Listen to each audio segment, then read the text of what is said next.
وال سټریټ ژورنال بهر هیوادونو کې د پخوانیو افغان چارواکو د شتمنیو په اړه ریپورت خپور کړی.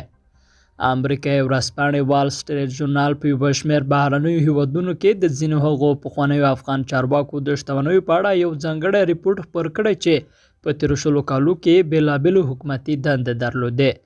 په دې ریپورت کې د ملي امنیت پخوانی سلاکار حمدالله محب، د بلخ پخوانی ولی عطا محمد نور، د ولسمشرۍ پخوانی لومړي مرستیال عبدالرشید دوستم، د مالیې پخوانی وزیر اقلیل حکیمي او ځینو نورو چارواکو د شتمنیو په اړه جزئیات راغلي.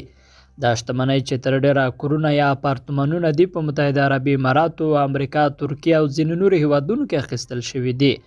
وال سټریټ ژورنال وایي یوازې په دوبۍ کې د شتمنیو د ثبت ادارې د معلوماتو له مخې معلومه کړې چې ګڼ پخواني افغان چارواکي د جمهوري نظام له سقوط وروسته د ښار کې مېشت شوي او هلته خپل شخصي کورونه یا اپارتمانونه لري. یا د ورځپاڼې د ملي امنیت د پخواني سلاکار حمدالله محب له خولې لیکلي چې د امریکا په فلوریدا کې د سمندر پر غاړه یو کور کې اوسي. ریپورټ کې راغلی چې دا کور د ښاغلي محب د خواښې په نامه دی. حمدالله محب وال سټریټ ژورنال ته دا هم تایید کړې ده چې مېرمن یې چې د امریکا طبیعت لري په واشنګټن کې هم شتمني لري. خو په خپل حمدالله محب یا د ورځپاڼې ته ویلي چې د نړۍ په هیڅ ګوټ کې په خپل نامه شتمني نه لري.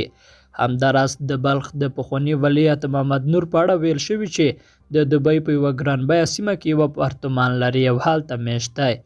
د ولسمشرۍ د پخواني لومړي مرستیال عبدالرشید دوستم په اړه ریپورټ کې راغلی چې د ترکیې پلازمینې انقرې په یوه ګران بیه سیمه کې کور لري، خو معلومه نه ده چې دا کور څه وخت اخیستل شوی.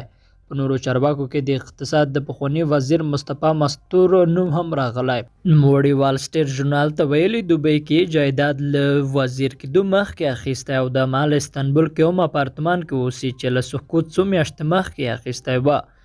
په جمهوري نظام کې د افغانستان د مالیې د وروستي وزیر خالد پاینده په اړه ویل شوي چې واشنګټن ښار ته نږدې 2 کورونه لري.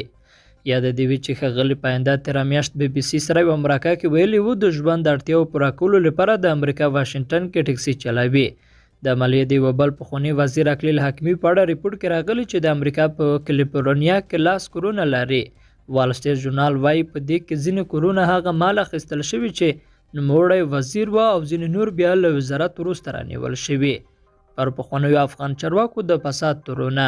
په تېرو 10 کالو کې د افغانستان پر حکومت او لوړپوړو چارواکو بیا د فساد تورونه لګېدلي او نړیواله ټولنه همدا فساد د جمهوري نظام د نړېدو یو لامل هم بولي. قدرمنو دوستانو له ملتیا مو مننه.